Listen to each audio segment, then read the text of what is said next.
সাবেক president Donald ট্রাম্পের বিরুদ্ধে হাসমানির মামলায় অষ্টম দিন শেষে এখন পর্যন্ত ৩ জনের সাক্ষ্য নেওয়া হয়েছে। ন্যাশনাল এনকোয়ারির সাবেক প্রকাশক ডেভিড পেকারের পর সাক্ষ্য দিয়েছেন ট্রাম্পের দীর্ঘদিনের সহকারী রনা গ্র্যাফ ও ফার্স্ট রিপাবলিক ব্যাংকের সাবেক কর্মকর্তা গ্যারি ফারো। তারা সবাই ট্রাম্পের সাথে পর্নোতারকা স্টর্মি ড্যানিয়েলসের সম্পর্কে নানা তথ্য জানান।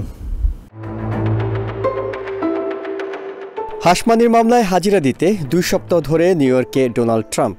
নিজের পরিবার থেকে দূরে থাকা স্ত্রী মেলানিয়ার জন্মদিনেও পাশে থাকার সুযোগ বঞ্চিত ট্রাম্প আদালতে প্রবেশের আগে তাই সাংবাদিকদের মাধ্যমে তাকে শুভেচ্ছা জানান।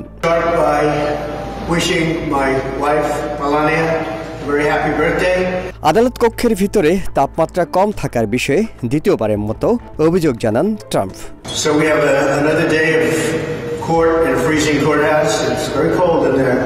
আদালতের কার্যক্রম শুরু হলে ন্যাশনাল এনকোয়ারির সাবেক প্রকাশক ডেভিড পেকার চতুর্থ দিনের মতো সাক্ষ্য দেন। এদিন পুরোটা সময় তাকে জিজ্ঞাসাবাদ করেন ট্রাম্পের অ্যাটর্নিরা। ২০১৫ সালের আগস্ট মাসে তার সাথে ট্রাম্পের সাক্ষাৎ এবং প্রেসিডেন্ট নির্বাচনের পর হোয়াইট হাউসে দুজনের বৈঠকের বিষয়ে নানা প্রশ্ন করেন তারা। বিল ক্লিন্টন এবং হিলারি ক্লিন্টন বিষয়ে নেতিবাচক খবর প্রকাশের কথাও স্বীকার করেন পেকার। এ সময় ট্রাম্পের অ্যাটর্নিরা বারবার প্রমাণের চেষ্টা চালান স্টর্মি ড্যানিয়েলসের ঘটনার সাথে নির্বাচনী প্রচারণার কোনো সম্পর্ক ছিল না। দ্বিতীয় সাক্ষী হিসেবে ডাকা হয় ট্রাম্পের দীর্ঘ ৩৪ বছরের সহকারী ও ট্রাম্প অর্গানাইজেশনের ভাইস প্রেসিডেন্ট রোনা গ্র্যাফকে। তিনি জানান যোগাযোগের জন্য কখনোই ইমেল ব্যবহার করতেন না ট্রাম্প। স্টর্মি ড্যানিয়েলস এবং ক্যারেন ম্যাকডুগালের সাথে ট্রাম্পের হয়ে তিনি যোগাযোগ রক্ষা করতেন।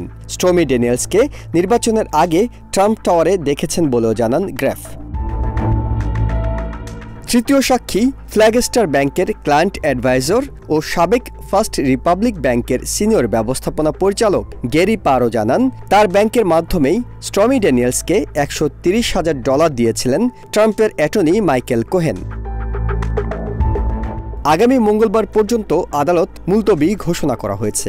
এদিন ট্রাম্পের বিরুদ্ধে গ্যাগ অর্ডার ভঙ্গের 14টি অভিযোগ বিষয়ে রায় দেবেন বলে জানিয়েছেন বিচারক হুয়ান মার্শান। মামলার অষ্টম দিনে আর শুনানির চতুর্থ দিনে এসে সাক্ষ্য গ্রহণ শেষ হয়েছে ন্যাশনাল এনকোয়ারি ট্যাবলয়েডের সাবেক প্রকাশক ডেভিড পেকারের।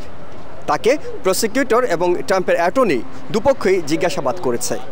এখন অপেক্ষা এই মামলার সবচেয়ে আলোচিত সাক্ষী মাইকেল কোহেন কখন সাক্ষ্য দিতে আসেন এবং তার সাক্ষ্য দেওয়ার সময় তিনি ট্রাম্পের সঙ্গে স্টর্মি ড্যানিয়েলসের সম্পর্কের কোন কোন বিষয়গুলো প্রকাশ করেন। Ihsan Jewel, TVN 24, Manhattan, New York. New York থেকে সম্প্রচারিত TVN 24 টেলিভিশন বিশ্বজুড়ে বাঙালির কণ্ঠস্বর।